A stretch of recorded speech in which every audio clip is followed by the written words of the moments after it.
Please stay tuned for important disclosure information at the conclusion of this episode. Hi, and welcome to The Long View. I'm Christine Benz, Director of Personal Finance and Retirement Planning for Morningstar. Today on the podcast, we welcome back Ramit Sethi. Ramit is a personal finance expert and author. His latest book is called Money for Couples. No more stress, no more fights, just a 10-step plan to create your rich life together. It's already a bestseller, as was his first book, I Will Teach You to Be Rich. Ramit is the founder of IWillTeachYouToBeRich.com, and he's also the host of a podcast called I Will Teach You to Be Rich, which features in-depth conversations with couples about money. In addition, he hosts a Netflix show called How to Get Rich. Ramit, welcome back to The Long View. Thank you for having me. Well, it's great to have you here, and congratulations on Money for Couples. I've noticed that this topic of helping couples do better with their money is a recurrent theme for you. It's something that you cover in your podcast. It's obviously the thrust of your book. What about this topic do you find so interesting? I think that money in couples is one of the most intimate, taboo topics there is. And it is the intersection of money, psychology, and relationships.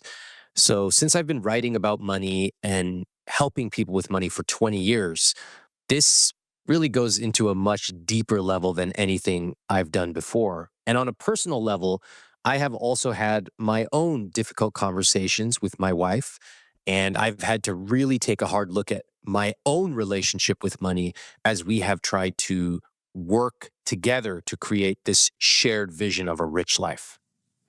If you don't mind if I ask, I'm just curious, what have been those discussion points that have been tricky for you and your wife to navigate around money? Well, the first one was a mistake that I made. I violated my own rules from my own book.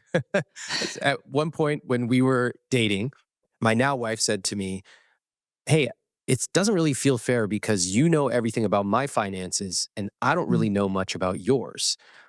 And it was like in a movie. I looked up, there's the horror music playing in the background, and I was like, oh my God, I forgot about my own advice in chapter 9 of I Will Teach You to Be Rich. And that very day, I was like, okay, let's look at the numbers. Let's talk about what it means. So that was a pleasant conversation, even though I made a mistake in delaying talking about it. There were much more difficult conversations. We ended up signing a prenup, and I was the one who brought that up because of my business, which has been around for decades, and I had accumulated a portfolio and this and that. Bringing that conversation up was scary, really scary. But it went well at the beginning. Over time, it started to get harder and harder. And we found that we were speaking different languages to each other. We were looking at money differently. And fortunately, we got help. We saw a therapist, learned some new skills. But even as we got married and brought our finances together, it hasn't been all smooth sailing. It's been challenging. And I love that. I love that this is one of the most challenging and I think important topics for people to cover. That is your relationship with money, and more importantly, your relationship with your partner and money. So you referenced the prenup. I'm curious, do you recommend those for most couples, or does it depend on their assets? What does it depend on?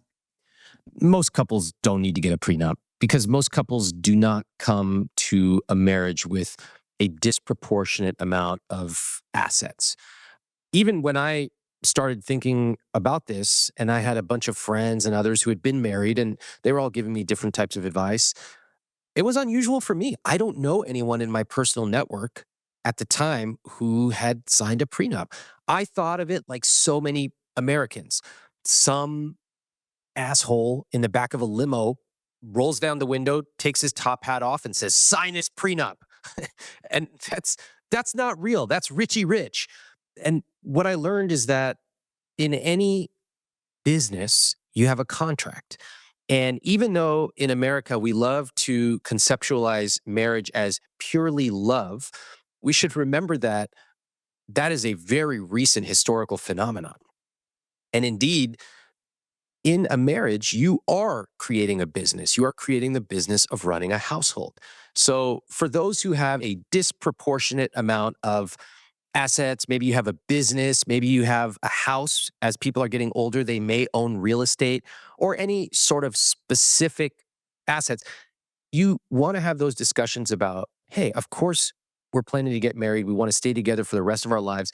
But in the unfortunate circumstance, if something happens, let's talk about it now, specifically relating to premarital assets, the things that were accumulated before the marriage. And let's decide that right now at our best so that we don't have to make those decisions, hopefully never at our worst. I've heard you say that couples rarely talk about money, and when they do, it's only at a few critical junctures. Can you talk about what those are? What are those flashpoints when money discussions tend to bubble up in a marriage or in in any sort of couple relationship? Yes. And here is something very shocking. Couples only substantively talk about money about 4 times in a relationship. Substantively. There's this myth that couples are talking about money all the time. No, they're not. In fact, time studies show that couples rarely talk about money. They only talk about it substantively 4 times. Can you guess what those times are, Christine? Buying a house, maybe? Yep. That's one. I've heard you say job loss. Like, what are we going to do for money because we're down in income? That's another one. Okay. Wow. That's very good. You really follow my material. I'm flattered because that is a very remember obscure. the others. Okay. The next 2 are kids, if they have children, and retirement. Right around the age of 58 to 60, they start going, hey, what is this retirement thing? And they start looking into it. That's 4 times in an entire relationship that couples substantively actually talk about money and use real numbers. I'm not just talking about how I feel. I can't believe you bought that beef jerky at the gas station. I'm not talking about that. I'm talking about substantive conversations. That is crazy. That is crazy considering that money is the biggest worry people have after the age of 40. Considering that in America, we consider an existential crisis. We constantly talk about phrases like living paycheck to paycheck and credit card debt. And yet we actually don't really talk about it, and certainly not with real numbers. That is part of the reason I wrote Money for Couples. Money is not meant to only be talked about walking on eggshells. Money is also not this delicate topic that we can only crack the china cabinet in very rare cases. No, money's fun. It's fluid. We're going to make mistakes. We're going to try some stuff. We're going to use it to live our rich life. And we need to talk about it regularly, positively, and proactively. So this communication thing, do you notice any trends in terms of who's more likely to talk about money? So do more affluent households talk about money more, or do they maybe talk about money less? They do talk about it more. And you can see Okay. this very clearly when I speak on my podcast. I will always ask couples, what do you remember about money discussions when you were growing up? It's quite striking. You can really tell a lot. You will often find that people who grew up in poor families, money was never talked about. And if it was just one phrase and one phrase alone: we can't afford it. You will find that affluent families talk about money frequently. I remember a very striking episode we had. I had a young woman, she was in her late 30s, and she was a very successful entrepreneur. She was making $200,000 per month. She was doing extraordinarily well. Her boyfriend had just left his job, started his own company, and he was making $24,000 per year. So there was a vast difference in income. Well, when I asked him, what do you remember about money discussions as a family when you were growing up? He said, nothing. We didn't talk about that in our family. He had only recently learned what a Roth IRA was. Very typical. By contrast, her parents started talking about investing around the age of 5. They were talking about growth. They were talking about compound interest, returns. That is a systemic difference. And so frequently I will talk about how money is political. Money is political, and part of that is the socioeconomic mores that we have, that we grow up with when it comes to money. So I think it's such an important topic, and one that we could dive into for hours and hours. So, I want to get into some best practices for couples around money and communication. In your book, you really walk people through how to do this better. And one thing I picked up from that is that you want to take it slowly. And you also want to bring an aspect of like, you don't want to be too heavy about it. And you don't want to come at it from a point of conflict or sort of accusations. So, maybe talk about for couples who want to discuss their money but want to keep cool heads while they do so, what should they bear in mind? Well, money should be fun. The point of money is not to accuse each other. The point of money is not even to save it. The point of money is to use it to live a rich life. So, what I talk about in the book, in part, is reconceptualizing our relationship with money. And then I get really specific in terms of the actual words to use. So, I'll give you an example of something that a listener could use right now. I call it your first positive money conversation. And I named it specifically because most of us actually have not had a positive conversation. We only fight about it with our partner. I can't believe you spent that much at Target. And then we go to bed, sleep on opposite ends of the bed, wake up, pretend it never happened, and wait for that same fight to come up 6 weeks later. What a horrible way to live with money. So, your first positive money conversation has 4 parts and it's very quick. You go, you start, you say, look, you know what? I realize that when we talk about money, it's not really going the way I want it to. I don't think it's going the way you want it to either. It feels like we're both in our corners, we get in fights. And honestly, I feel like I might have been a little overbearing in the past and I want to change that. That's part one. You're opening up, you're telling them why you want to make a change and maybe even sharing a little vulnerability. Part two, how I feel. Right now, when I think about money, I feel scared, overwhelmed. I feel behind. How about you? Here, you're opening up more on an emotional level and you're getting your partner involved. It's not a monologue, it's a dialogue. Third, how I want to feel. I want to feel confident. I want to feel calm. I want to feel connected. How about you? Paint that picture. And finally, when should we talk about money next? How about next week? That's it. Give each other a big old kiss, a nice hug, and call it a day. We do not have to talk about that $32 charge on Amazon right now. We have a lifetime. What we do have to do is connect emotionally. Both of us participate, set some logistics for when we talk next time, and then just give each other a big hug. That's what these conversations are about. So, as I was listening to some of the sharing that you encourage couples to engage in, where you were urging them to, kind of do a 10-year bucket list, for example, it struck me that perhaps couples are under communicating about kind of big picture, happy visions for their lives, period. That they're not just under communicating about money, but they're also just not really envisioning their futures together. Do you find that it actually goes deeper than money, some of this under communication? Always, always. One of the great honors I have is having couples come on my podcast every single week. We spend hours and hours together and they share everything. They share real numbers. They share things that they wouldn't tell their best friends. And that's because they trust me. I'm there to help them, not to judge them. You will find some really shocking things. Like, for example, I've spoken to many men, and after speaking to them in their relationship for 1 hour, 2 hours, 3 hours, I'll say, I noticed something. I noticed you haven't asked your wife a single question today. And he'll just kind of stare at me. I go, do you ever ask her questions? He'll think about it. He'll go, no. Isn't that striking? Isn't that deep? That this is not just one couple or one person. This happens repeatedly. In a relationship, this is an example of gendered behavior. There's so many other types of patterns I see. He simply will not ask her a question about anything. So, what I have discovered with couples, specifically as it relates to money, is most couples treat money like they are driving in the fog, only able to see 30 feet ahead.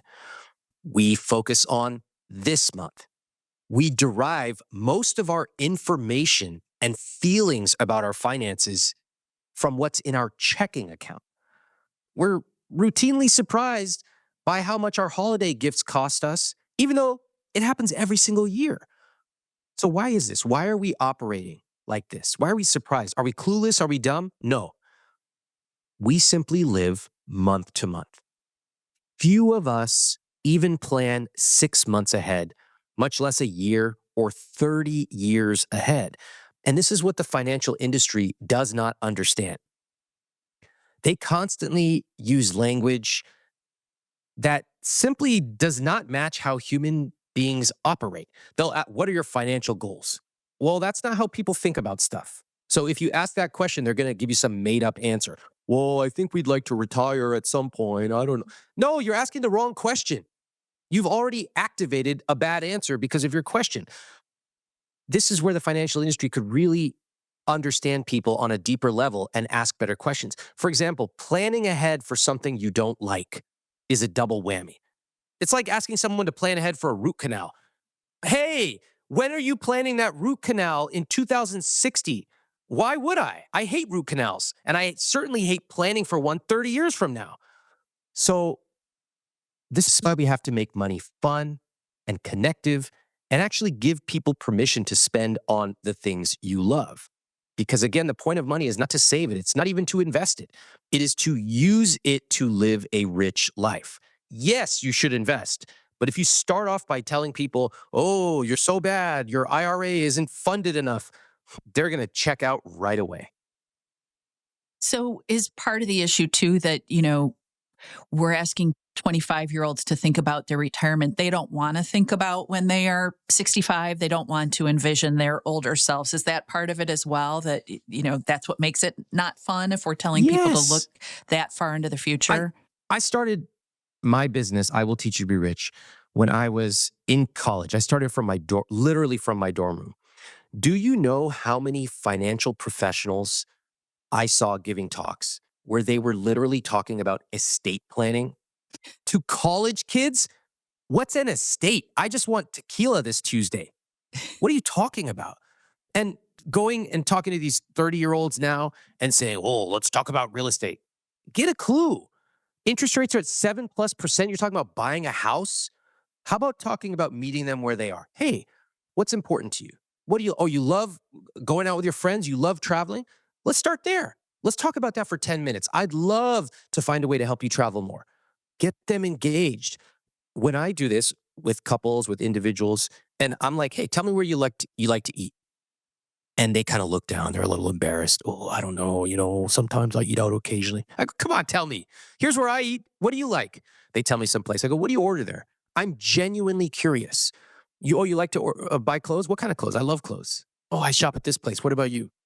I'm talking, and they realize no one has ever asked them about what they love to spend money on in a positive way. So we have to meet people where they are. They don't care about estate planning when they're 22, nor should they. That's not in the top 10 things they need to be concerned with. So in the financial industry, we need to do a much better job of meeting people where they are. I try to model that every single week on my podcast, on my Netflix show, etc. And we also need to get genuinely curious and less judgmental. If somebody tells me they want to buy $1,000 cashmere coat, I go, amazing. That must feel so good to put it on. Let's talk about your numbers. Let's see if we can help you get another beautiful coat. And they love somebody who accepts them and then will challenge them to create their own vision of a rich life. I want to follow up on the gender thing because you discussed that couple with the income discrepancy where she was earning a lot more than he was. And you note in the book that some men are kind of hung up on being providers. Yet when we look at the data, we see that women are really gaining ground on men in terms of income attainment. So maybe you can talk about some of the problems that arise in this instance and also how you help couples troubleshoot that where there is an income gap. Yes. Great question. Can I gently push back on the language you used? Sure. So you said men are hung up on being providers. Men are not hung up on being providers. To put it quite simply, 100% of the men I've spoken to define themselves as providers. Hmm. They're not hung up on it is their identity. And that is really important because sometimes in relationships, women earn more. Fantastic. I love it. This is happening more and more frequently.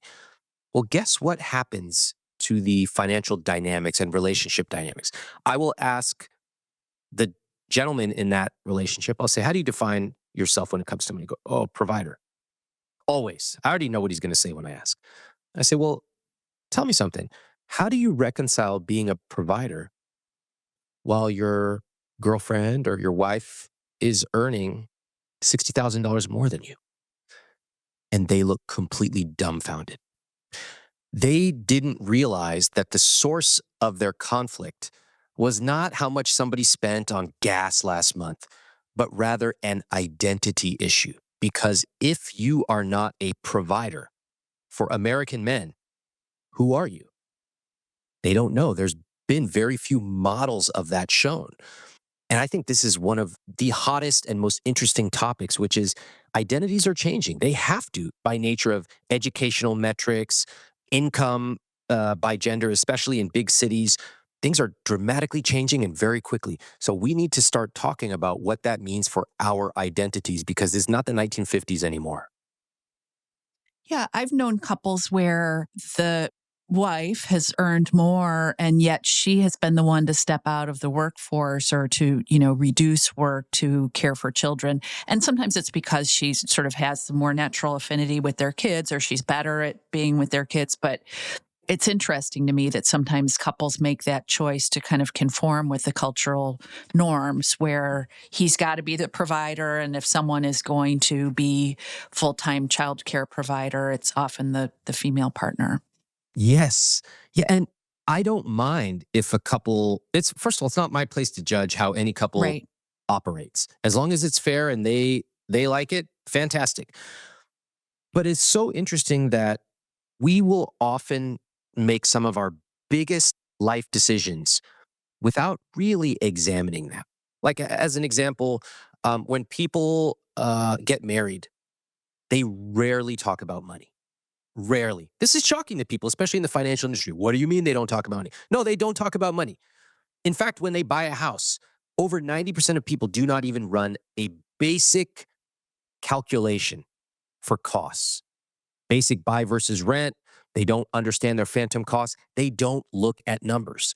They effectively lick their finger and stick it in the air and say, sounds good. We should buy a house. I'm like, that's the biggest purchase of your life.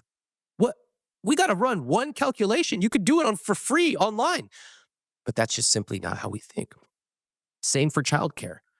Same for these gender-based roles, which is, look, if you choose to have a traditional relationship, fantastic, great.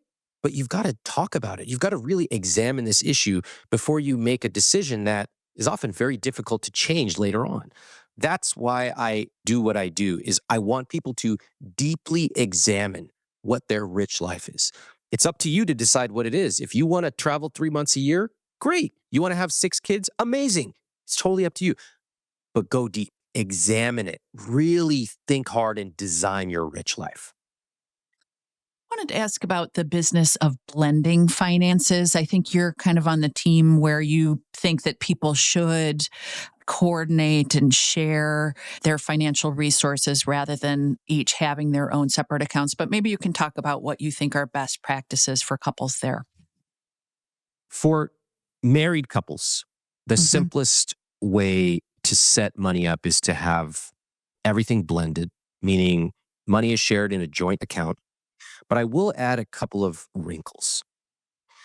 Each couple, each individual in that relationship should have an individual guilt-free spending account, each partner. And in that account, it's totally up to you what you want to spend that money on. It's no questions asked. It could be self-care. It could be a guy's trip.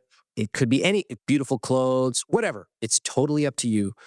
And your partner really has no say in it because you agreed on your joint expenses and you each have your own individual money. I will also add that I address something which I think is a little bit controversial, which is the history of secret accounts.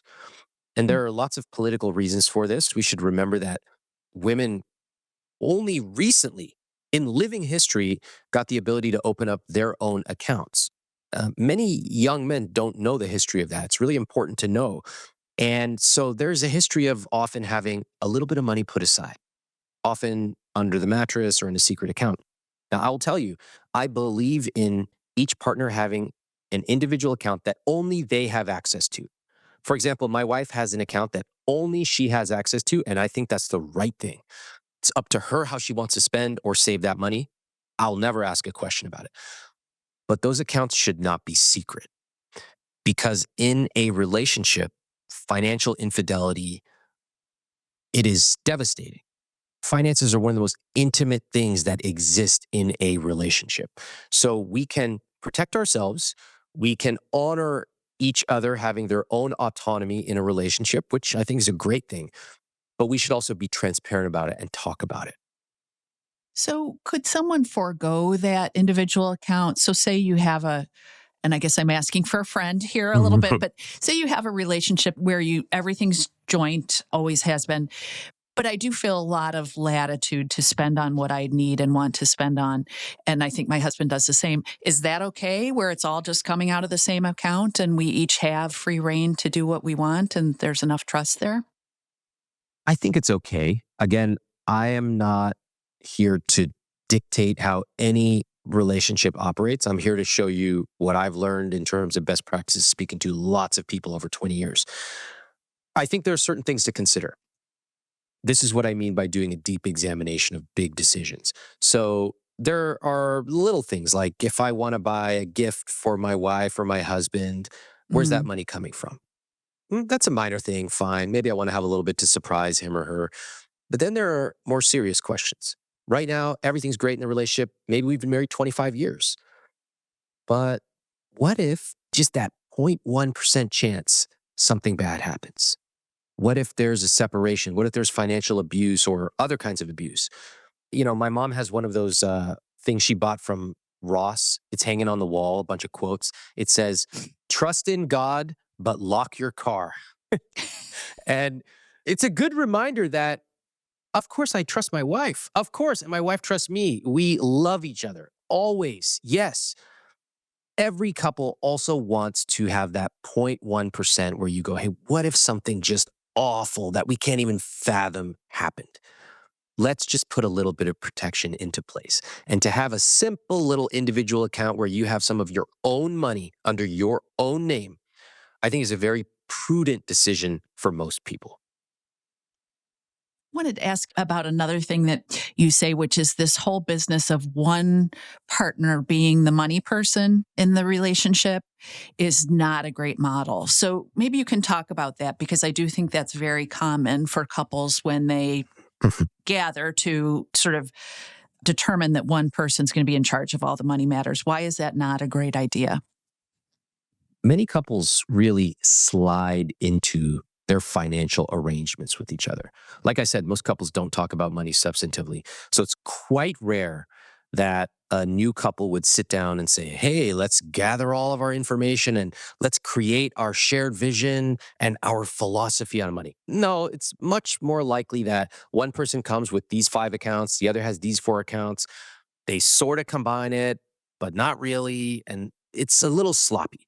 What you will find in almost every couple is that there is a money person. In my opinion, this is a big no-no. It's a huge mistake. It's tempting, but it is a potentially catastrophic mistake. Here's the dynamic.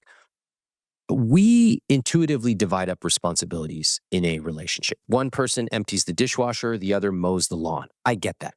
But money is unlike any of those things. Money is much more similar to parenting. It encompasses every part of life. And you would rarely see a couple, especially these days, who says like, oh, he does the parenting or she does the parenting. No, it's like Right. we both do it. We talk about it every day. And that is the same with money. So that's the philosophy. But then there's also the pragmatic reasons. When my wife and I started seriously talking about money, would have been really easy for me to become the money person. This is what I do for a living. I'm good at it. But I insisted that we both participate. One, I want her to know everything about money because one day I'm getting hit by a bus. Last thing I want is Goldman Sachs wealth advisors calling her up like the vultures they are and saying, hey, sign up for our 1.5% AUM garbage service. No, thank you. That's number one. Number two, I need a second set of eyes. I don't always make the best decisions. I need a partner in this, somebody who we can check each other. We can ask each other good questions. And then third, honestly, it's just more fun. It's more fun to be doing this together, to create a vision, to talk about it like we just did in our annual Rich Life Review, where we plan out what we're going to do next year, where we're going to spend more and less, where we're going to go. Those can't be done if you have a quote money person. You've both got to be active. You've both got to know at least a few key numbers, and you've both got to have some skin in the game. So I want to ask about that Rich Life Review, but before we do that, I'd like to get a sense of, so when you decided to read your wife into whatever you were doing with your portfolio or anything, what steps did you take? Like, what's the bare minimum the disinterested person needs to know about the couple's financial affairs for that to be adequate? Okay.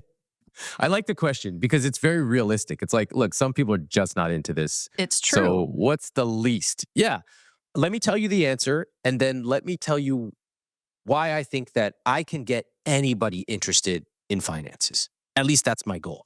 So the bare minimum that somebody needs to know in a relationship about money would be net worth, 4 key numbers, which are your fixed costs percentage. I typically recommend it's 50 to 60% of take home pay. Your savings rate, I typically recommend 5 to 10%, maybe a little more. Your investment rate, typically recommend 5 to 10%, although more is better, especially because that's where the real wealth is created. And finally, your guilt-free spending percentage, which I typically recommend be 20 to 35% of take-home pay. The final thing they've got to do is they've got to own at least one number in the relationship.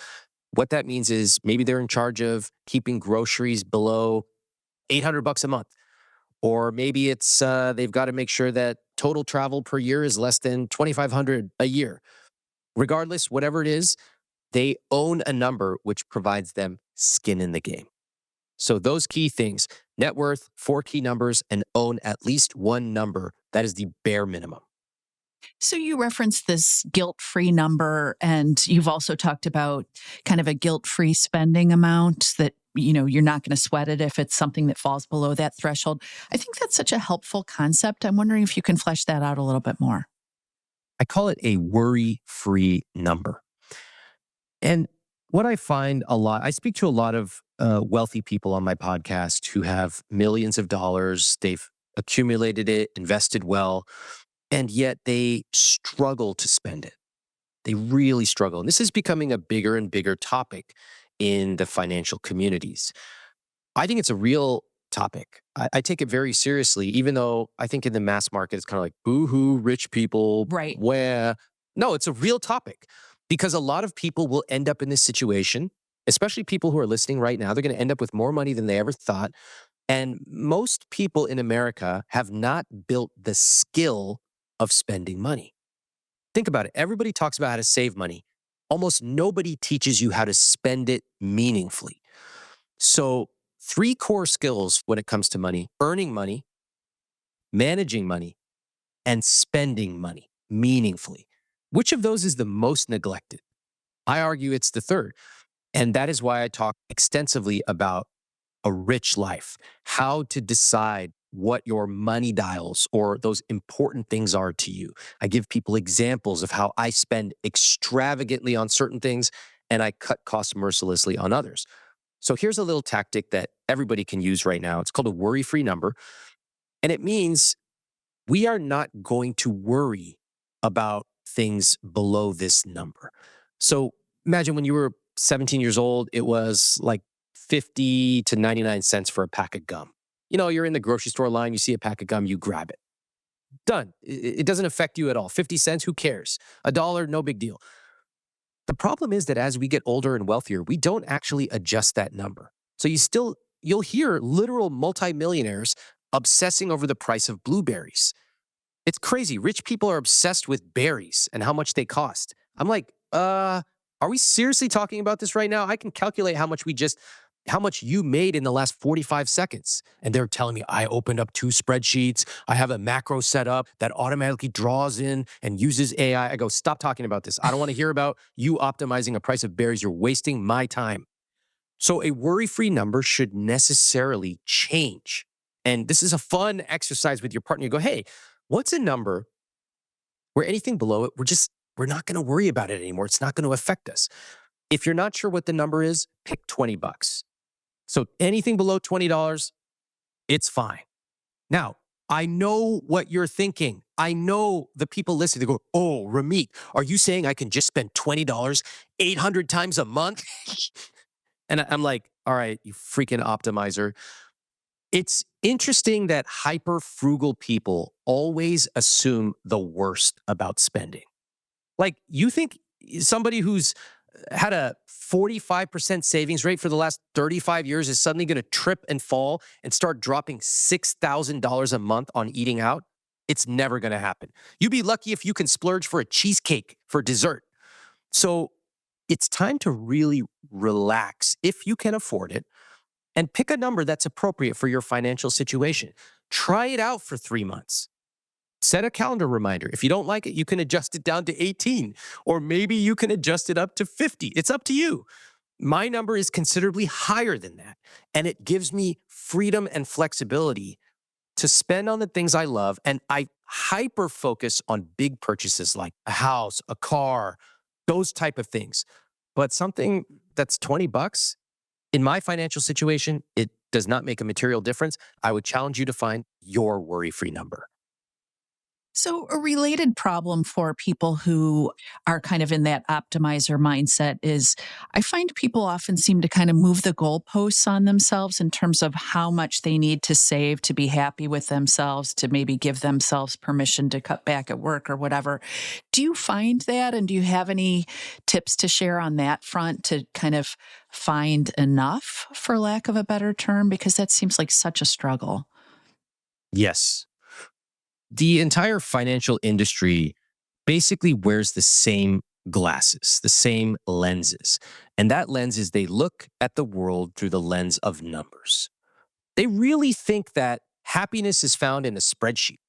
Ooh, if I get this much, then using the 4% rule, it will allow me a safe withdrawal rate. But I don't know, that's so aggressive. Maybe I'll make it 3.5%. I'm like, stop talking about numbers. You've run this Monte Carlo calculation 650,000 times. Maybe happiness is not found in Excel. Maybe, just maybe I'm crazy. Maybe it's not. So when people say what's enough, what's happened is especially people in the financial industry, they've typically gone down the rabbit hole of becoming knowledgeable about money. They subscribe to 48 FIRE subreddits and forums. Like, their entire ecosystem is full of this. And I don't mind. I love a good optimization. I like high savings rates. It's all great. It's great. But we have to remember that at a certain point, we won. We won the game. And it's more important to turn the page and create a new chapter of a rich life. To put it bluntly, running another calculation is probably not going to change your life if you're listening to this podcast. I'm going to tell you right now, you would get more benefit out of giving yourself $100 a month, take a friend out, go eat lunch, treat them, and set up a standing recurring lunch with your friend. You would get more benefit out of that than optimizing your freaking asset allocation. So I'm passionate about this, Christine, because I am an optimizer. I like optimizing. Left to my own devices, I wouldn't even be talking to you right now. I'd be in a spreadsheet. I love it. Let's calculate some shit. But what I've learned is that taken to a logical extreme, optimizers can become unbearably boring and unbearably cheap. They look at the world through a set of lenses that focuses on cost and cost alone.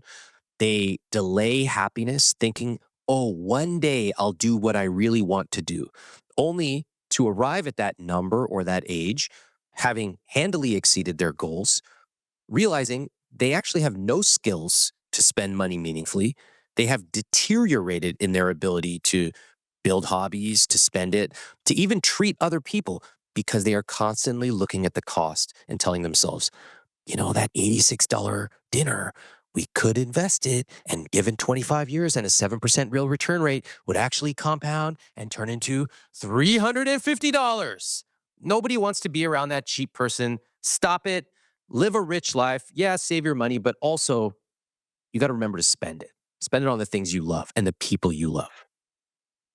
This is a common flashpoint for couples and money, it seems, is that when they have these conflicting money types, they can run into trouble. So if that optimizer slash, tightwad partners up with someone who has more of an abundance mindset or is a little more of a spendthrift, is that the common couple money discrepancy that you've encountered where you got one sort of live for today type person and the other is more into deferred gratification and investing? It's interesting. That's a common American trope. And Hmm. it actually is a very gendered American trope. Just tell me how familiar this sounds, Christine. Um, she's a spender, I'm a saver. Yep. Or I make it, she spends it. I hate those phrases. I hate them. They are incredibly gendered, always against women. They strip her of any agency or sophistication. What, is she just spending money blindly? She doesn't know anything about finances. And it assumes that earning money is the ultimate valor in a relationship. Okay, we gotta change these things. I don't actually find that there are recurring patterns of money types that are attracted to each other. I don't find that. I do find that of the four money types, avoider is the most common by Hmm. far. So I'll often see two avoiders. It's very common. I'll often see an avoider and a worrier. That's very common. And the real magic is in recognizing your own money type, recognizing your partner's money type, and then realizing you have the freedom to create a brand new shared vision together. One technique I love to give couples is to say, in our family, we dot, dot, dot. So, for example, a lot of parents will say to their kids, in our family, we clean our dishes before we go to bed. That's creating a really healthy culture. Oh, we clean our dishes. I love that. But we don't say the same about money. Last night I was speaking to a couple and they have, pretty good amount in savings, but they have $2,000 of credit card debt at a very high income. I said, "Why do you have credit card debt?" "Well, we went on this trip and blah blah blah." I said, "I want you to create a culture in your household. Here's a suggestion. In our family, we never have credit card debt." That is so beautiful. And you can write these down and soon you actually start to create this beautiful harmonious culture that you start to live. So I think the money types are very valuable. I don't find any patterns in them, but I do think that when you understand yourself, your partner's money type, then you can start to create a vision for the two of you. So, if one partner does have healthier financial habits, like objectively is, happier with money, does a better job managing it, and then maybe you have the other partner who has less sort of benevolent traits, who struggles with money, is it possible for the couple together to rise to the best practices of the financially well partner? Have you seen that? Yes, yes, yes. And part of this is structural. It is setting up accounts right so that, for example, the person who likes to spend more has his or her own account, guilt free spending money. Nobody's going to ask any questions. Go ahead, do the thing you love. Here you go. No one's going to question you about it. That's structural. Part of it is also philosophical. What is money for? Again, in most couples, money is simply what is in the checking account. Money is seen as a necessary evil, an obligation. The way people talk about it is, I guess we need to talk about our bills. And I just don't resonate with that at all. When you see money, you see a bunch of bills. When I see money, I see an amazing family trip to Disneyland, a beautiful jacket, or the ability to even pick up your kids from school every day. So we got to communicate correctly when we have to do these two parts, the structural part and the philosophical part. If you can do that and connect with your partner, which is why I wrote Money for Couples, yeah, you will often see that partner rise up to an amazing level so that the two of you are operating as true teammates. So you mentioned this rich life review that you and your wife do. Talk about what goes on in that review. It sounds like you do it annually, and talk about the Yeah. ground you cover in that conversation. Okay, this is one of my favorite things to do of all. Let me first give you an overview of how often I suggest couples talk about money. So, Rich Life Review typically happens in December or January. That's once. The next is a monthly money meeting. I have the actual agenda in Money for Couples, what you say, what you do, what you're tracking. It's very quick. You just touch base, update, discuss before things turn into a bigger fight. Have a good time, say I love you, and call it a day.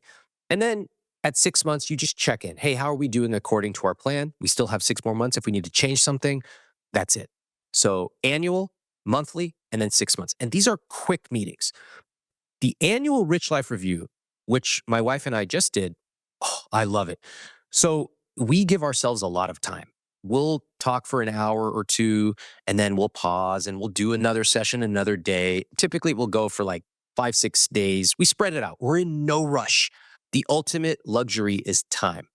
So we give ourselves time, and typically we try to find something that is expansive, inspirational for us to sit in and have a nice conversation. What we did this year was something really fun. We pulled out our phones and we each found 20 of the most memorable photos from last year. Mm. And we sat next to each other and we texted it to each other and we talked about it. I love this. We had some photos that were not all happy because life isn't always happy. And we talked about that too. And we really remembered what happened. And what I loved about that exercise was we're just connecting on a deeper level. We're smiling as we go through our memories. We're hearing memories that I didn't even know that my wife found meaningful. And I didn't even know we had that photo. And I actually realized from pulling my own photos that of the 20, 18 of them were friends and family. Wow, that's a big clue for the Mhm. next part of the annual Rich Life Review, which is what do we want to do more of next year? And what do we want to do less of? More of might be time with friends and family. It might be couples dinners every other week. It might be take the kids every Saturday and go to the park. Whatever. What do I want to do less of? It could be eat out on stuff that's just mindless. It might be spend more money on this car. We don't even like it. And on and on and on. I came up with some new questions this year, which we did next. I said, what if this year, this coming year, was incredibly dot, dot, dot, luxurious? And we just kind of bantered. We came up with some ideas. What if it was incredibly generous? What would we do? Would we increase our tips? Would we give more to charity? What if it was incredibly fun? What if it was incredibly relational? And what if it was incredibly adventurous? So you can see we're getting the juices flowing. Notice we have not looked at our freaking term life insurance policy. We haven't looked at our portfolio. Oh, what does Vanguard say relative to the benchmark? No, too many couples are jumping right into these inscrutable numbers that nobody understands. Oh, I don't know what's in our checking account. Did you link this thing? You already lost the game because you're way down in the weeds. We're up here at the visionary level. What do we want? What do we want to do more of, less of? What would make this year magical? And it could be as simple, by the way, as I want an extra iPhone charger in the kitchen because that would be amazing to not have to go back to the bedroom to get it every morning. Oh, okay, let's do it. Finally, we get to the numbers. And that is when we take a look at what we projected for the year. Were we over? Were we under? What do we need to change next year? Do we need to add more to a certain category? Do we need to cut back on certain things? And how do we want to allocate our money for the coming year? That is how you start to get above the month to month cycle. It's also so important to get above the numbers themselves. We're creating meaning in our relationship and turning numbers into a rich life. So, what about for couples with tighter budgets where attending to the household's ongoing obligations is consuming most of their income? What are your recommendations there? Can they go through this same process at sort of a smaller scale? How would you suggest they operate? Yeah, absolutely. The principle is exactly the same. So, one couple who has a huge surplus of money, they might say, I really like to travel for 6 weeks next year. Okay, well, a couple who doesn't have that much money is not going to travel that much, but they certainly are still going to do the same principle, which is what would make next year magical? We always got to start there. And it might mean that when I go to the grocery store, I don't want to have to look at the prices. Okay, that's amazing. How much? Give me a sense. If you were to go to the grocery store and not shop by price, but simply shop by what you wanted to get for our family, how much more do you think it would be? Notice that we're talking about it. Notice that the partner is meeting the first partner where they are. They're saying, "Hey, I'll play along. Tell me right now. It looks like we spend $750 a month on groceries. If you were able to loosen up a little bit, get what you wanted without looking at price, how much would it cost? Ballpark it. 900. Okay, amazing. So you're saying your rich life next year would be at $150 a month extra on groceries. I'm giving an example. It could be going to the movies. It could be anything. Let's now try to work that out. We can use the CEO strategy. We can cut costs in certain other areas. We can earn more, which is something that is quite often neglected. We can also optimize our spending by doing things like renegotiating our interest rates on credit card debt. Yes, that actually happens. Renegotiating rent. Yes, that actually happens. Looking at our subscriptions. Do we really need to be paying this much? Can we downgrade? And on and on and on. So there are so many ways you can take the same principle and adapt it for your own situation. Well, Ramit, congratulations again on Money for Couples. I think it's a great and super helpful book. I always love talking to you. Thank you so much for taking time out of your schedule to be here. Thank you, Christine. Thank you for joining us on The Long View. If you could, please take a moment to subscribe to and rate the podcast on Apple, Spotify, or wherever you get your podcasts. You can follow me on social media at Christine_Benz on X or at Christine Benz on LinkedIn. George Cassidy is our engineer for the podcast, and Carrie Gretchick produces the show notes each week. Finally, we'd love to get your feedback. If you have a comment or a guest idea, please email us at thelongview@morningstar.com. Until next time, thanks for joining us. This recording is for informational purposes only and should not be considered investment advice. Opinions expressed are as of the date of recording and are subject to change without notice. The views and opinions of guests on this program are not necessarily those of Morningstar, Inc. and its affiliates, which together we refer to as Morningstar. Morningstar is not affiliated with guests or their business affiliates unless otherwise stated. Morningstar does not guarantee the accuracy or the completeness of the data presented herein. This recording is for informational purposes only, and the information, data, analysis, or opinion it includes or their use should not be considered investment or tax advice, and therefore is not an offer to buy or sell a security. Morningstar shall not be responsible for any trading decisions, damages, or other losses resulting from or related to the information, data, analyses, or opinions or their use. Past performance is not a guarantee of future results. All investments are subject to investment risk, including possible loss of principal. Individuals should seriously consider if an investment is suitable for them by referencing their own financial position, investment objectives, and risk profile before making any investment decision. Please consult a tax and/or financial professional for advice specific to your individual circumstances.